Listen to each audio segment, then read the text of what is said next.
这是9月中阳，云林大溪海口故事厝甲日照中心合作，为长辈来举办着造小的活动。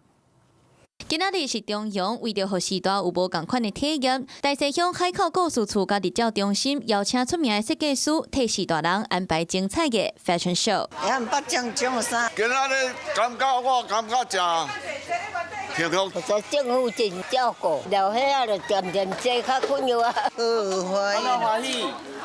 超欢喜的，今仔头一遍行。这届活动平均的年岁超过80，有真侪时代拢是头一届来行台步。这些大朋友们其实已经很久没有站在舞台上了，但我觉得只要他们愿意打扮自己，愿意站出来，其实就是在展现自我。我觉得这就是最符合时尚的一个概念。每一个乡镇长兴食堂也好啦社区也好，拢真对待长辈真照顾。云林县每一个乡镇拢有时代人的食堂甲关怀点，希望予时代会当伫社区加参加活动，更加健康。